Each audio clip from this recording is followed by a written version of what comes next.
Okay, let's do this thing. What's up, everybody, and welcome to my Impact Wrestling review. A lot of things going on, especially like what a couple weeks away from Slammiversary, if I'm not mistaken, and a couple newsworthy things happening. Especially, yeah, it's Impact, but it does have to do with a little bit of New Japan Pro Wrestling also, which I've kind of watched today, the end of the whole Best of the Super Juniors and its final day. We'll get to that in a few minutes, but right off the bat, Impact this week. We kicked it off with Miam versus Savannah Evans. I think this is Miam's first singles match back into the company. Deonna Purrazzo was on commentary because Matthew Redwald had to prepare for his match later on tonight against Rich Swann. Um, as his match went on, I know Tasha Steelz is out there with Savannah Evans. A good match, especially just, for Mia Yim, like I said, to get her foot back in Impact. I know we've seen her in tag matches coming back, but just like I said, her first singles match and everything. And this was really good out there. She ended up winning with the eat defeat. Wow, I can't believe I almost forgot that move. Eat defeat and whatnot. Like I know Jordan Gracie got involved, stopping Tasha Steelz from doing whatever. Basically, Deonna stayed on commentary the whole time and didn't really do anything from there or get involved. Um, Me and Yemen got the win. Deonna Purrazzo basically walked by because, all these women will be in the Queen of the Mountain match coming up at Slammiversary, so watch out for that. As Tom Hannafin went over the whole card, for tonight. I know they went to Shark Boy or give me a shell, yeah, give me a shell, yeah. Talk like I'm Stone Cold Steve Austin and everything right here. What? Oh, Shark Boy, I remember that. Still doing the Stone Cold thing. And said that Eddie needs to show respect to the TNA legends or whatnot. But Eddie said, listen, you don't know what's going on. And he grabbed Shark Boy and said, like, respect and everything. You know what this company has done and everything. Do you know what's happened in the past few years? And stuff. Next thing you know, Wildcat Chris Harris showed up. Knock, knock, who's there? Braden Walker. Basically telling him to let go of Shark Boy and saying, yeah, I've been away for a few years, but I'm not gonna, that can't stop me from coming back. And then, Eddie's like, you TNA guys stick together and whatnot. So, because Slammiversary, this whole reunion thing is going to be put to an end. Shark Boy and Chris Harris, basically, did a shell, yeah, gave each other a high five and everything as Eddie Edwards walked off after that. So, what could that mean coming up for I don't know more? We're gonna get to more I don't know more in a second. The influence walking around, I guess they ended up talking to Rosemary after she, lost her friend. Well, Havoc got beat by you know, Masha Slamovich last week, and Rosemary's holding Havoc's gas mask. Rain gave her like some makeup and everything, but Rosemary said, "You're gonna need this when I bite your face off." As the rest of the case showed up, and Influence ended up leaving after that. Kenny King went against Blake Christian. I don't know more was out there, but they ended up leaving. Then I think Eddie was on commentary, if I'm not mistaken, with Tom out there.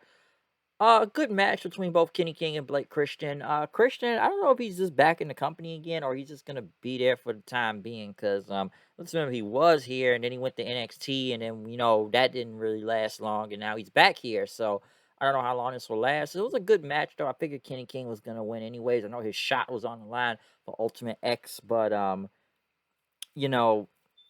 He still ended up keeping it, so I don't think he ever was really gonna lose right here in general. Um, right after that, then they actually announced the fifth member, well, not member, but fifth person into the Ultimate X match, over the Ultimate X match at Slammiversary, which was Jack Evans. They showed a lot of clips from AEW. He was in this company before many years ago. I don't think he was ever signed by TNA though, because I didn't really start watching Jack Evans until like 2011, and what was it, Destination X, and I was very impressed by him, and I wonder why they didn't sign him, because, I know everybody does the whole flippy dippy thing, we're all used to that nowadays and stuff, but I'd always liked Jack Evans shit, maybe not recently in AEW. In a way, he was kind of underutilized there, you can really say that. Some would say because of most of the botches he was doing, and man, he was botching like crazy on AEW, especially recently when he got there. I don't know what was going on with that, but Jack Evans, I've seen him in Lucha Underground for a few years. I always liked his stuff, and the reason why I say that because his stuff was always different. It was stuff I never seen before. Well, now everybody can kind of do what he does now, but his stuff was like really, really good when watching. I always thought he deserved better, but I'm surprised they didn't show any other TNA clips of him because he was here in this company at one point. But like I said, I don't think he was ever signed. But Jack Evans, I don't mind him being there, so we'll see what happens with him being involved because his contract came up, so he's not going to be part of. Like I said, he's not with AEW at this point. W. Morrisey and Bhupinder Kuhar in the back. Basically, thank Morrisey for last week, saying, hey, man, if you need my help, you have my back, I'm gonna have yours."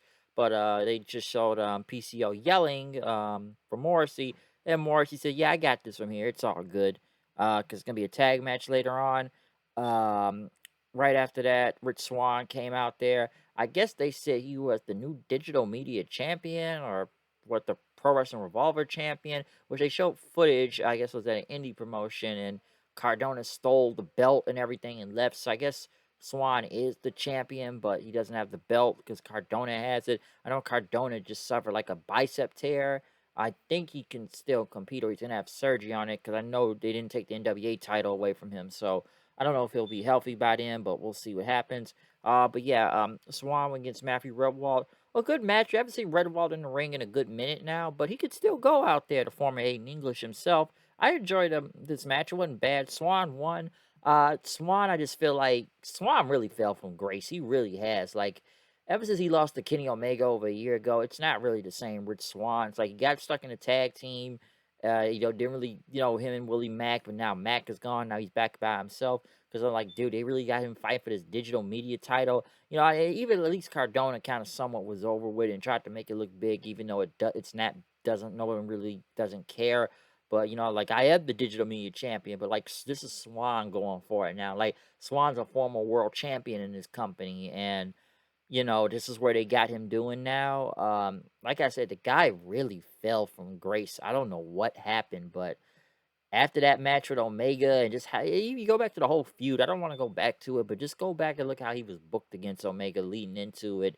And like, it just made him look really bad. And him losing the title didn't help also. So Swann, man, he's really fall from grace. He really has. Um Alicia Edwards was basically talking in the back. I guess her match she had later on the BTI show, but Masha Slamovich had a envelope with a X over her, a red X. Basically, I guess Giselle Shaw kind of translates saying you're dead. Okay.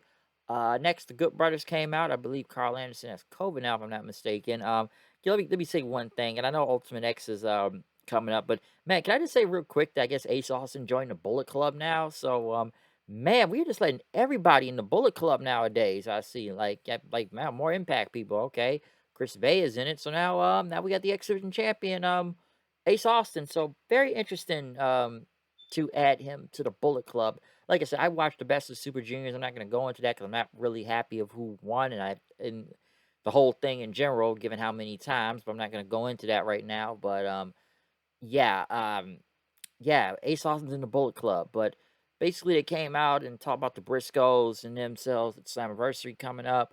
And Briscoes is their title shot. They won titles all over the world and stuff. They've done a lot of things, but they talked about how they, wrestled in Madison Square Garden and be in the Tokyo Dome and the O2 Arena in England, and talked about all these Saudi Arabia shows they did, when in WWE, which people did boo.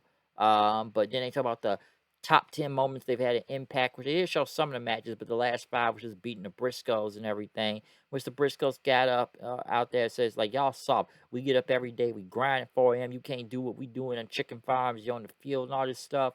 And so y'all asses are y'all pampered and whatnot.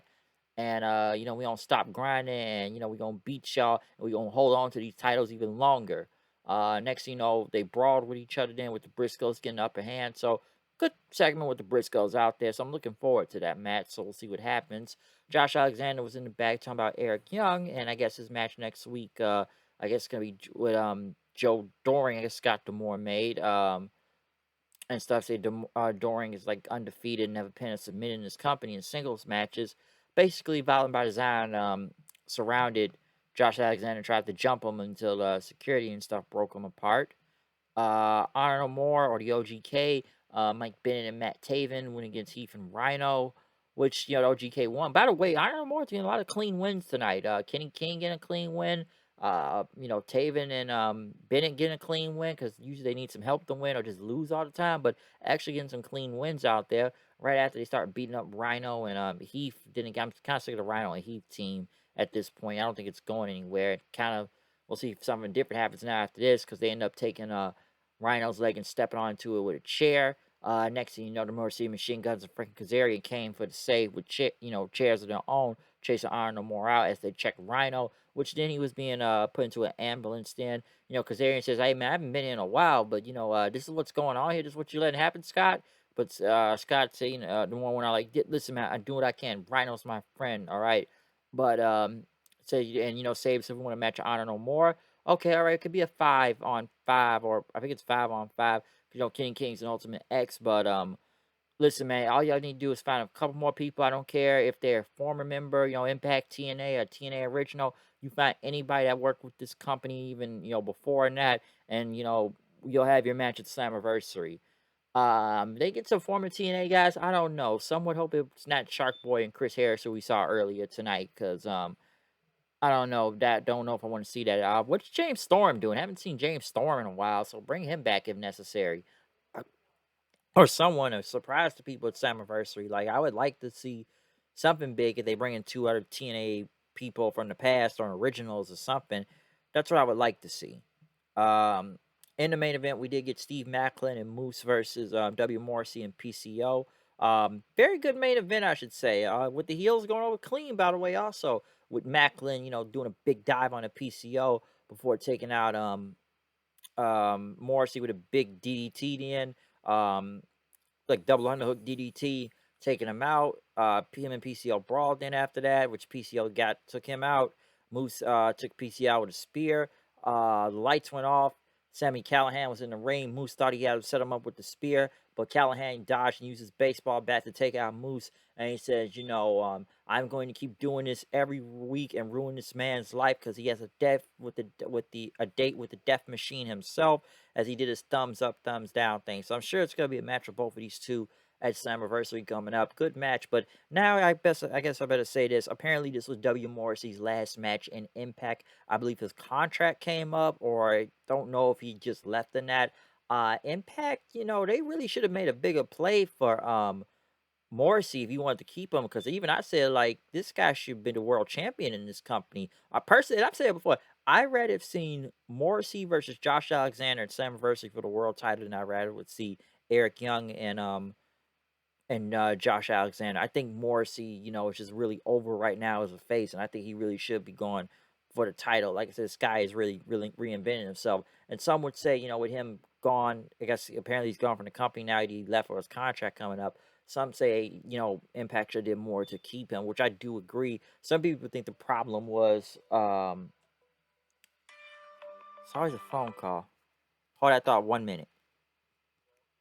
But yeah, as I was saying, though, with him, some people think the problem was putting him on AEW television, and now they said what WWE was apparently interested back in him, or maybe wants to go to AEW now. I don't know. Could be one of the two, but if Morrissey's gone, that's a kind of a huge loss right there, because the guy's been in the company for a good minute. Some people say he's supposed to be gone a while ago, but he's stuck around, and I've enjoyed Morrissey there and stuff. But like, if they really let him go, that sucks. They really should have been throwing something on the table for him. Like, I wouldn't have let him go that easily. Like, this guy is, and you gotta give it to Morrissey too. This man has really reinvented himself, his life and his career, because we saw where he was before, and he was at the bottom of the bottom and whatnot. He was in the depths, but he rose up, and like I said, you look at the guy now, it's a different person now than what he was a few years ago. So, it's glad to see that the man has beaten his demons and got his life back together, and it's really doing good right now, and stuff. But like I said, I would have liked him to go for the world title.